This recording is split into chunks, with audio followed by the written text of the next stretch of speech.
Quijote de la Mancha, de Miguel de Cervantes Saavedra, primera parte. Capítulo 28,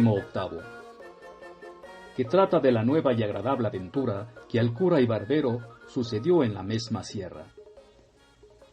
Felicísimos y venturosos fueron los tiempos donde se echó al mundo el audacísimo caballero Don Quijote de la Mancha, pues por haber tenido tan honrosa determinación como fue el querer resucitar y volver al mundo la ya perdida y casi muerta orden de la andante caballería, gozamos ahora, en esta nuestra edad, necesitada de alegres entretenimientos, no sólo de la dulzura de su verdadera historia, sino de los cuentos y episodios de ella, que, en parte, no son menos agradables y artificiosos y verdaderos que la misma historia, la cual, prosiguiendo su rastrillado, torcido y aspado hilo, cuenta que, así como el cura comenzó a prevenirse para consolar a Cardenio, lo impidió una voz que llegó a sus oídos, que con tristes acentos decía de esta manera: ¡Ay Dios! Si será posible que haya hallado lugar que pueda servir de escondida sepultura a la carga pesada de este cuerpo que tan contra mi voluntad sostengo. Si la soledad que prometen estas sierras no me miente, ¡ay desdichada! Y cuán más agradable compañía harán estos riscos y malezas a mi intención, pues me dará lugar para que con quejas comunique mi desgracia al cielo, que no la de ningún hombre humano, pues no hay ninguno en la tierra de quien se pueda esperar consejo en las dudas, alivio en las quejas, ni remedio en los males. Todas estas razones oyeron y percibieron el cura y los que con él estaban, y por parecerles como ello era, que allí junto las decían, se levantaron a buscar el dueño, y no hubieron andado 20 pasos, cuando detrás de un peñasco vieron, sentado al pie de un fresno, a un mozo vestido como labrador, al cual, por tener inclinado el rostro a causa de que se lavaba los pies en el arroyo que por allí corría, no se le pudieron ver por entonces, y ellos llegaron con tanto silencio que de él no fueron sentidos, ni él estaba a otra cosa atento que a lavarse los pies, que eran tales, que no parecían sino 2 pedazos de blanco cristal que entre las otras piedras del arroyo se habían nacido. Suspendióles la blancura y belleza de los pies, pareciéndoles que no estaban hechos a pisar terrones, ni a andar tras el arado y los bueyes, como mostraba el hábito de su dueño. Y así, viendo que no habían sido sentidos, el cura que iba delante hizo señas a los otros 2 que se agazapasen o escondiesen detrás de unos pedazos de peña que allí había.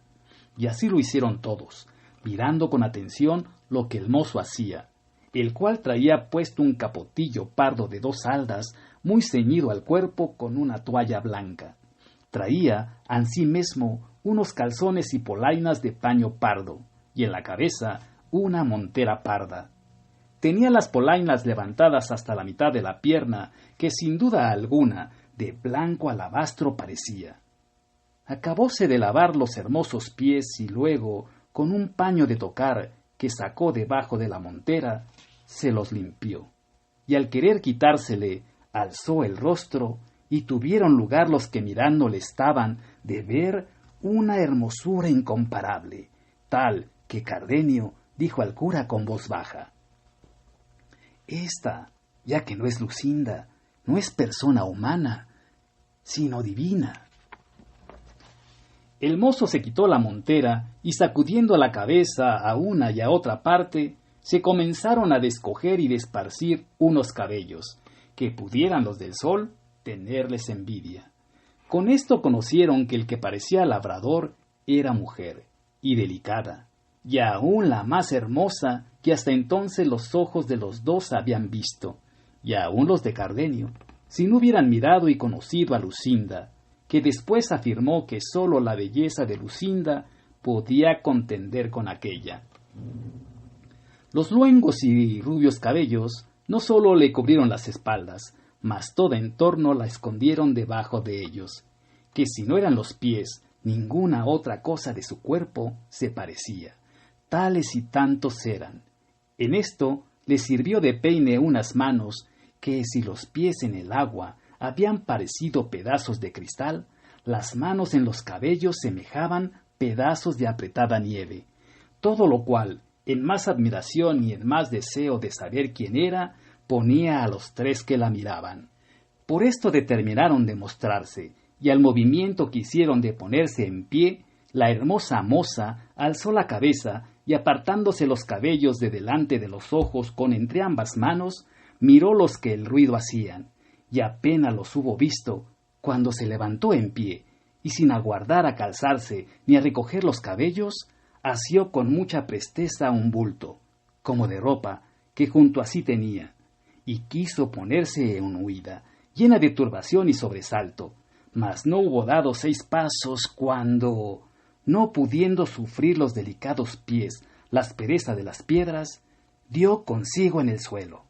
lo cual, visto por los 3, salieron a ella, y el cura fue el primero que le dijo: «Deteneos, señora, quienquiera que seáis, que los que aquí veis solo tienen intención de serviros. No hay para qué os pongáis en tan impertinente huida, porque ni vuestros pies lo podrán sufrir, ni nosotros consentir». A todo esto, ella no respondía palabra, atónita y confusa. Llegaron pues a ella, y haciéndola por la mano el cura, prosiguió diciendo: «Lo que vuestro traje, señora, nos niega, vuestros cabellos nos descubren, señales claras que no deben de ser de poco momento las causas que han disfrazado vuestra belleza en hábito tan indigno, y traídola a tanta soledad como es esta, en la cual ha sido ventura el hallaros, sino para dar remedio a vuestros males, o a lo menos para darles consejo, pues ningún mal puede fatigar tanto, ni llegar tan al extremo de hacerlo, mientras no acaba la vida, que rehuya de no escuchar siquiera el consejo que con buena intención se le da al que lo padece. Así que, señora mía, o señor mío, o lo que vos quisierdes ser, perded el sobresalto que nuestra vista os ha causado, y contadnos vuestra buena o mala suerte, que nosotros juntos, o en cada uno, hallaréis quien os ayude a sentir vuestras desgracias». En tanto que el cura decía estas razones, estaba la disfrazada moza como embelesada, mirándolos a todos sin mover labio ni decir palabra alguna, bien así como rústico aldeano que de improviso se le muestran cosas raras del jamás vistas. Mas volviendo el cura a decirle otras razones al mismo efecto encaminadas, dando ella un profundo suspiro, rompió el silencio y dijo: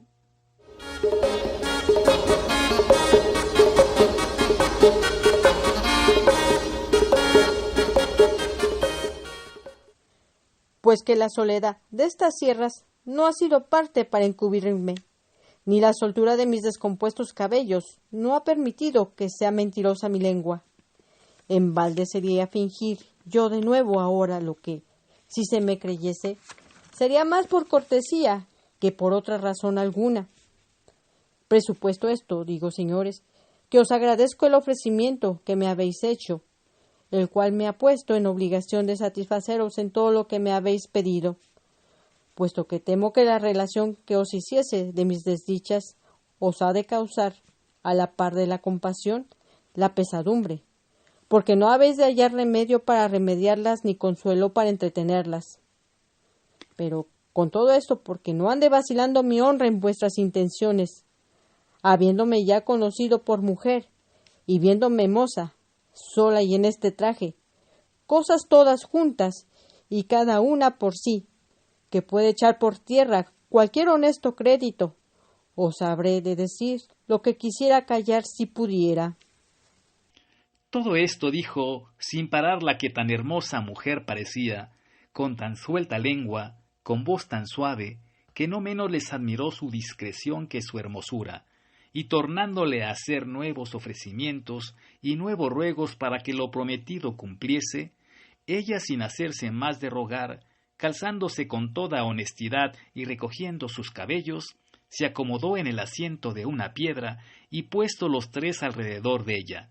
haciéndose fuerza por detener algunas lágrimas que a los ojos se le venían. Con voz reposada y clara, comenzó la historia de su vida de esta manera. En esta Andalucía hay un lugar de quien toma título un duque, que le hace uno de los que llaman grandes en España. Este tiene 2 hijos, el mayor, heredero de su estado y al parecer de sus buenas costumbres, y el menor, no sé yo de qué sea heredero, sino de las traiciones de Béllido y de los embustes de Galalón. De este señor son vasallos mis padres, humildes en linaje, pero tan ricos que si los bienes de su naturaleza igualaran a los de su fortuna, ni ellos tuvieran más que desear, ni yo temiera verme en la desdicha en que me veo, porque quizás nace mi poca ventura de la que no tuvieron ellos en no haber nacido ilustres. Bien es verdad que no son tan bajos que pueda afrentarme de su estado, ni tan altos que a mí me quite la imaginación que tengo de que de su humildad viene mi desgracia. Ellos, en fin, son labradores, gente llana, sin mezcla de alguna raza malsonante, y como suele decirse, cristianos viejos ranciosos, pero tan ricos que su riqueza y magnífico trato les va poco a poco adquiriendo el nombre de hidalgos y aún de caballeros, puesto que de la mayor riqueza y nobleza que ellos se preciaban era de tenerme a mí por hija, y así, por no tener otra ni otro que los heredase, como por ser padres y aficionados. Yo era una de las más regaladas hijas que padres jamás regalaron. Era el espejo en que se miraban, el báculo de su vejez, y el sujeto a quien encaminaban, midiéndolos con el cielo. Todos sus deseos, de los cuales, por ser ellos tan buenos, los míos no salían un punto. Y del mismo modo que yo era señora de sus ánimos, ansí lo era de su hacienda. Por mí se recibían y despedían los criados, la razón y cuenta de lo que se sembraba y cogía pasaba por mis manos. Los molinos de aceite, los lagares de vino, el número del ganado mayor y menor, y el de las colmenas. Finalmente, de todo aquello que un tan rico labrador como mi padre puede tener y tiene, tenía yo la cuenta, y era la mayordoma y señora, con tanta solicitud mía y con tanto gusto suyo, que buenamente no acertaré a encarecerlo. Los ratos que del día me quedaba después de haber dado lo que convenía a los mayorales, a capataces y a otros jornaleros, los entretenía en ejercicios que son de las doncellas tan lícitos como necesarios, como son los que ofrece la aguja y la almohadilla, y la rueca muchas veces, y si alguna, por crear el ánimo, estos ejercicios dejaba, me acogía al entretenimiento de leer algún libro devoto o a tocar un arpa, porque la experiencia me mostraba que la música compone los ánimos descompuestos y alivia los trabajos que nacen del espíritu. Esta, pues, era la vida que yo tenía en casa de mis padres, la cual, si tan particularmente he contado, no ha sido por ostentación ni por dar a entender que soy rica, sino porque se advierta cuál sin culpa me he venido de aquel buen estado que he dicho al infelice en que ahora me hallo. Es pues el caso que, pasando mi vida en tantas ocupaciones y en un encerramiento tal que al de un monasterio pudiera compararse, sin ser vista, a mi parecer, de otra persona alguna que de los criados de casa, porque los días que iba a misa era tan de mañana y tan acompañada de mi madre y de otras criadas, y yo tan cubierta y recatada, que apenas vi en mis ojos más tierra que donde ponía los pies. Y, con todo esto, los del amor, o los de la ociosidad, por mejor decir, a quien los del lince no pueden igualarse, me vieron puestos en la solicitud de don Fernando, que este es el nombre del hijo menor del duque que os he contado. No hubo bien nombrado a don Fernando la que el cuento contaba, cuando a Cardenio se le mudó la color del rostro y comenzó a trasudar, con tan grande alteración que el cura y el barbero, que miraron en ello, temieron que le venía aquel accidente de locura que habían oído decir que de cuando en cuando le venía. Mas Cardenio no hizo otra cosa que trasudar y estarse quedo, mirando de hito en hito a la labradora, imaginando quién ella era, la cual, sin advertir en los movimientos de Cardenio, prosiguió su historia, diciendo: Y no me hubieran bien visto cuando, según él dijo después, quedó tan preso de mis amores, cuanto lo dieron bien a entender sus demostraciones. Mas por acabar presto con el cuento, que no le tiene de mis desdichas, quiero pasar en silencio las diligencias que don Fernando hizo para declararme su voluntad. Sobornó toda la gente de mi casa, dio y ofreció dádivas y mercedes a mis parientes. Los días eran todos de fiesta y de regocijo en mi calle. Las noches no dejaban dormir a nadie en las músicas. Los billetes que, sin saber cómo, a mis manos venían eran infinitos, llenos de enamoradas razones y ofrecimientos, con menos letras que poemas y juramentos, todo lo cual no solo no me ablandaba, pero me endurecía de manera como si fuera mi mortal enemigo, y que todas las obras que para reducirme a su voluntad hacía, las hiciera para efecto contrario, no porque a mí me pareciera mal la gentileza de don Fernando, ni que tuviese a demasía sus solicitudes, porque me daba aún no sé qué de contento verme tan querida y estimada de un tan principal caballero, y no me pesaba ver en sus papeles mis alabanzas, que en esto, por feas que seamos las mujeres, me parece a mí que siempre nos da gusto el oír que nos llaman hermosas. Pero a todo esto se opone mi honestidad y los consejos continuos que mis padres me daban, que ya muy al descubierto sabían la voluntad de don Fernando, porque ya él no se le daba nada de que todo el mundo la supiese. Decíanme mis padres que en sola mi virtud y bondad dejaban y depositaban su honra y fama, y que considerase la desigualdad que había entre mí y don Fernando, y que por aquí echaría de ver que sus pensamientos, aunque él dijese otra cosa, más se encaminaban a su gusto que a mi provecho, y que si yo quisiese poner en alguna manera algún inconveniente para que él se dejase de su injusta pretensión, que ellos me casarían luego con quien yo más gustase, así de los más principales de nuestro lugar como de todos los circunvecinos, pues todo se podría esperar de su mucha hacienda y de mi buena fama. Con estos ciertos prometimientos y con la verdad que ellos me decían, fortificaba yo mi entereza, y jamás quise responder a don Fernando palabras que le pudiesen mostrar, aunque de muy lejos, esperanzas de alcanzar su deseo. Todos estos recatos míos, que él debía tener por desdenes, debieron de ser la causa de avivar más su lascivo apetito, que este es el nombre que quiero dar a la voluntad que me mostraba, la cual, si ella fuera como debía, no le supierais vosotros ahora, porque hubiera faltado la ocasión de decírosla. Finalmente, don Fernando supo que mis padres andaban por darme estado, por quitarle a él la esperanza de poseerme, o al menos porque yo tuviese más guardas para guardarme. Y esta nueva o sospecha fue causa para que hiciese lo que ahora oiréis. Y fue que una noche, estando yo en mi aposento, con sola la compañía de una doncella que me servía, teniendo bien cerradas las puertas, por temor que, por descuido, mi honestidad no se viese en peligro, sin saber ni imaginar cómo, en medio de estos recatos y prevenciones, y con la soledad de este silencio y encierro, me le hallé delante, cuya vista me turbó, de manera que me quitó la de mis ojos y me enmudeció la lengua. Y así, no fui poderosa para dar voces, ni aun él creo que me las dejase dar, porque luego se llegó a mí, y tomándome entre sus brazos, porque yo, como digo, no tuve fuerzas para defenderme según estaba turbada, comenzó a decirme tales razones, que no sé cómo es posible que tenga tanta habilidad la mentira, que la sepa componer de modo que parezcan tan verdades. Hacía el traidor que sus lágrimas acreditasen sus palabras, y sus suspiros su intención. Yo, pobrecilla, sola entre los míos, mal ejercitada en casos semejantes, comencé,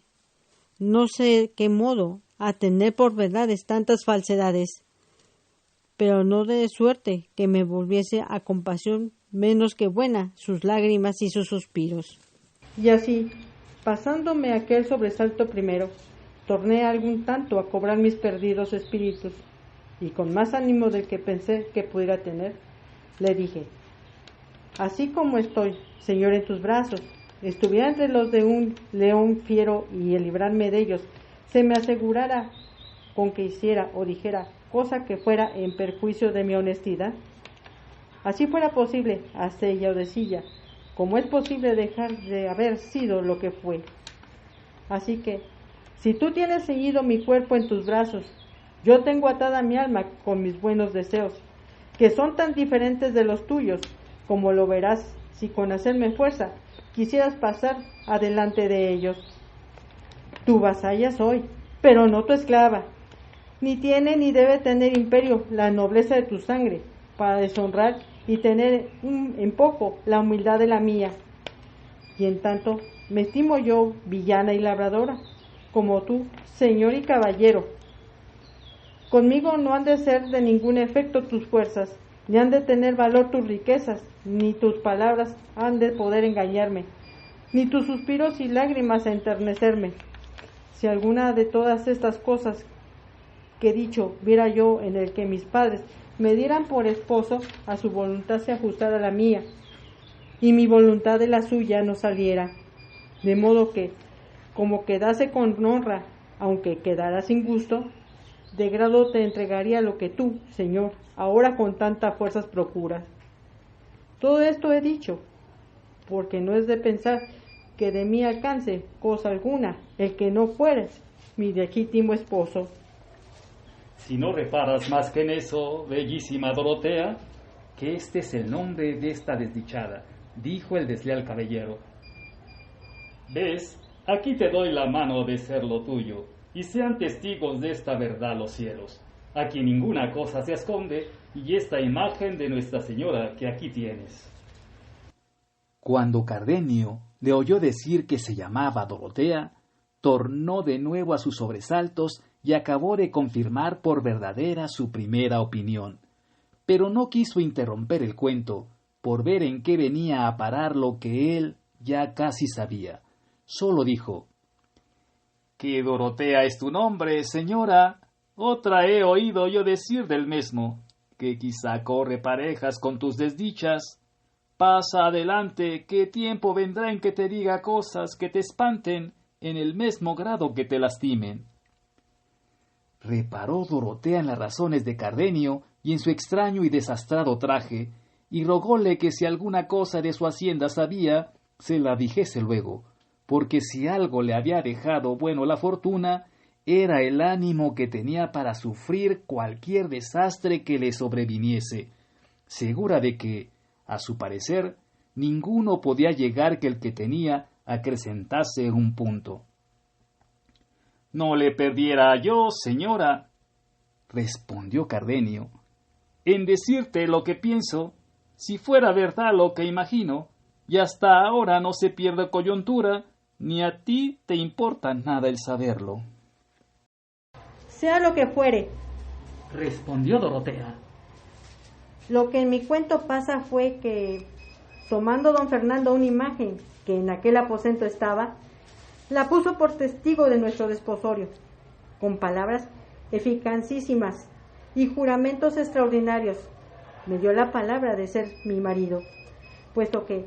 antes que acabase de decirlas, le dije que mirase bien lo que hacía y que considerara el enojo que su padre había de recibir de verle casado con una villana vasalla suya.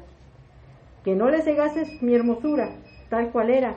pues no era bastante para hallar en ella disculpa de su yerro, y que si algún bien me quería hacer, por el amor que me tenía, fuese dejar correr mi suerte, al igual de lo que mi calidad podía, porque nunca los tan desiguales casamientos se gozan, ni duran mucho con aquel gusto con que se comienzan.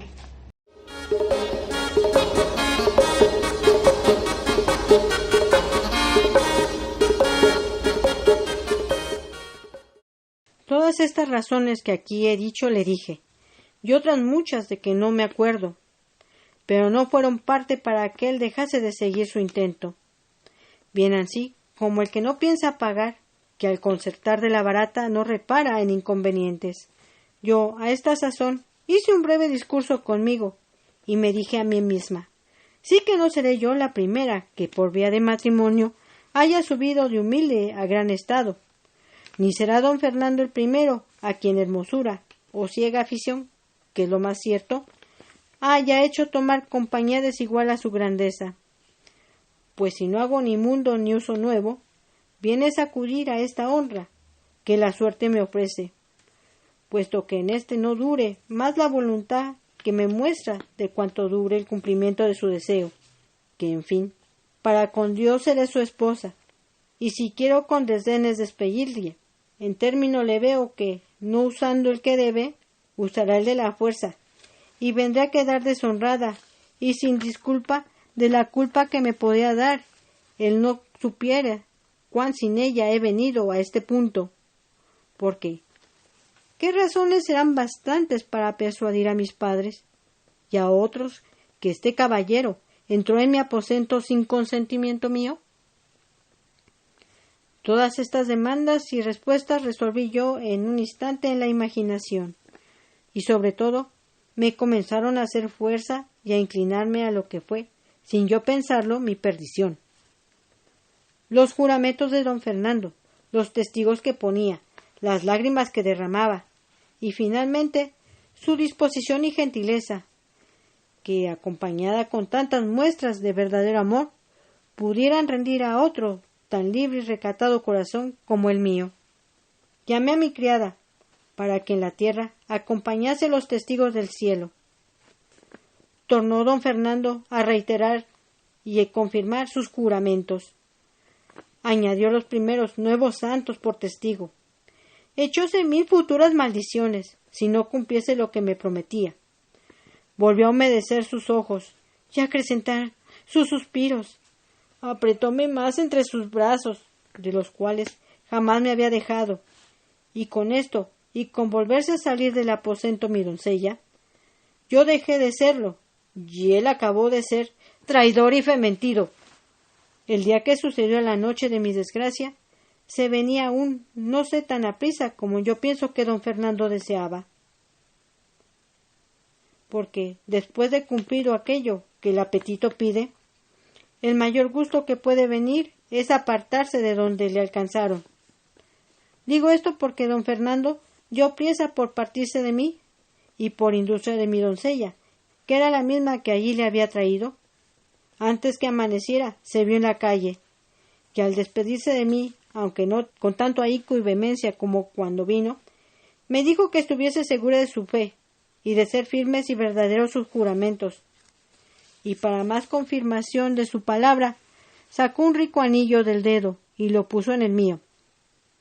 En efecto, él se fue y yo quedé, no sé si triste o alegre. Esto sé bien decir, que quedé confusa y pensativa, y casi fuera de mí con el nuevo acaecimiento, y no tuve ánimo, o no me acordó, de reñir a mi doncella por la traición cometida de encerrar a don Fernando en mi mismo aposento, porque aún no determinaba si era bien o mal el que me había sucedido. Díjele al partir a don Fernando que por el mismo camino de aquella podía verme otras noches, pues ya era suya, hasta que, cuando él quisiese, aquel hecho se publicase. Pero no vino otra alguna, sino fue la siguiente. Ni yo pude verle en la calle ni en la iglesia en más de un mes, que en vano me cansé de solicitarlo, puesto que supe que estaba en la villa y que los más días iba a casa, ejercicio de que él era muy aficionado.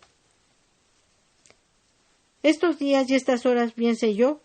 que para mí fueron aciagos y menguadas, y bien sé que comencé a dudar de ellos y aún a descreer de la fe de don Fernando. Y sé también que mi doncella oyó entonces las palabras que en reprensión de su atrevimiento antes no había oído. Y sé que me fue forzoso tener cuenta con mis lágrimas y con la compostura de mi rostro, por no dar ocasión a que mis padres me preguntasen que de qué andaba descontenta y me obligasen a buscar mentiras que decilles. Pero todo esto se acabó en un punto, y se acabaron los honrados discursos, y donde se perdió la paciencia y salieron a plaza mis secretos pensamientos. Y esto fue porque de allí a pocos días se dijo en el lugar como en una ciudad allí cercana, se había casado don Fernando con una doncella hermosísima en todo extremo y de muy principales padres, aunque no tan rica que por la dote pudiera aspirar a tan noble casamiento. Díjose que se llamaba Lucinda, con otras cosas que en sus desposorios sucedieron dignas de admiración. Oyó Cardenio el nombre de Lucinda y no hizo otra cosa que encoger los hombros, morderse los labios, enarcar las cejas y dejar de allí a poco caer por sus ojos 2 fuentes de lágrimas. Mas no por esto dejó Dorotea de seguir su cuento, diciendo: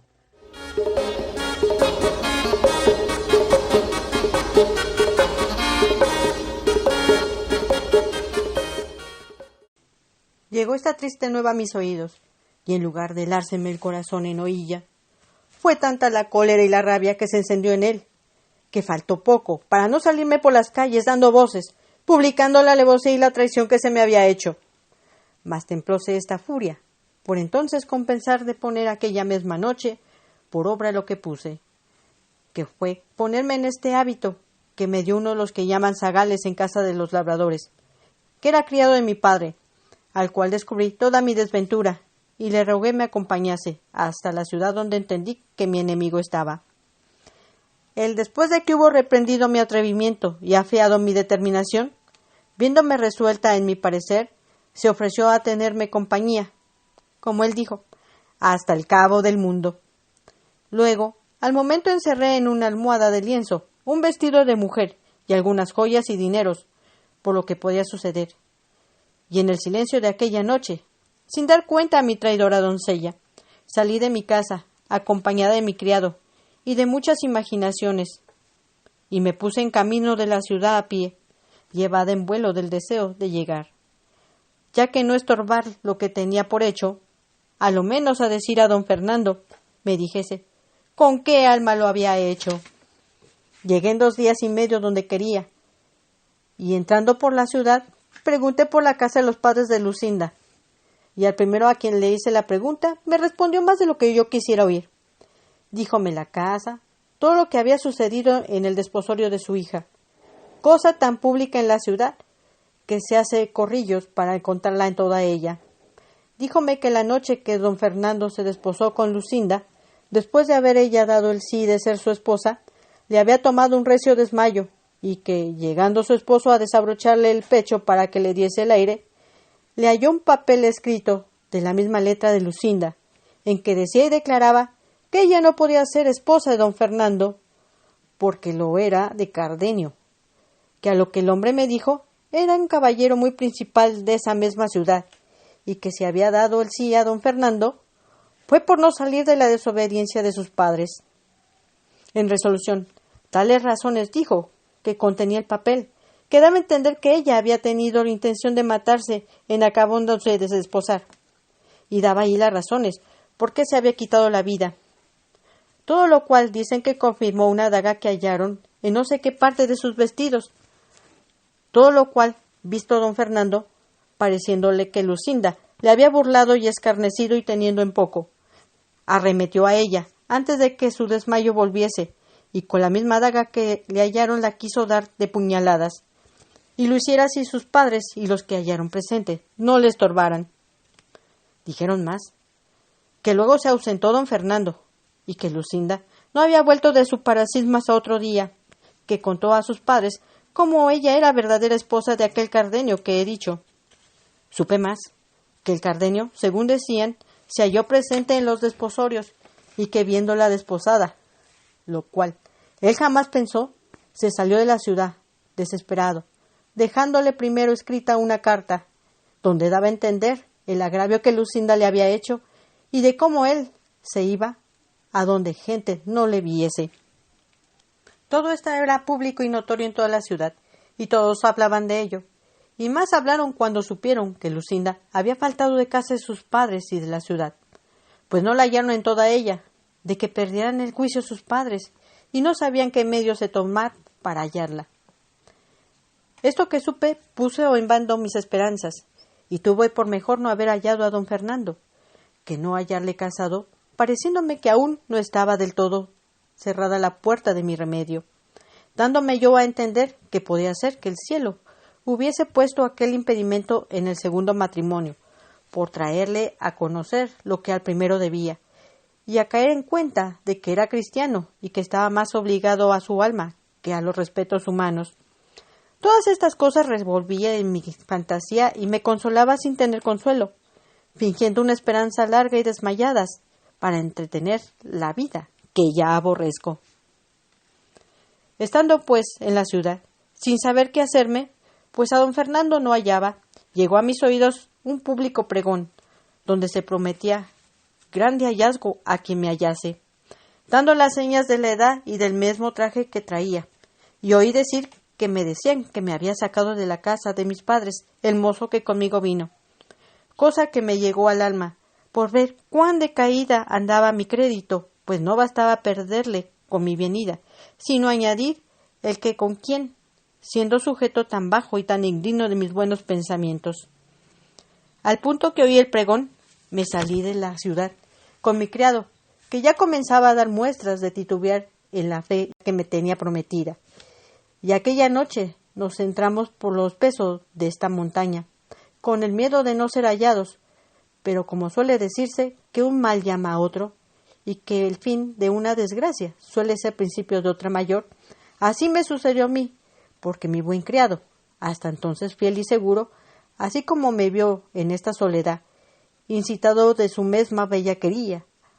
antes de que mi hermosura quiso aprovecharse de la ocasión que, a su parecer, estos yermos le ofrecían, y con poca vergüenza, y menos temor de Dios ni respeto mío, me requirió en amores,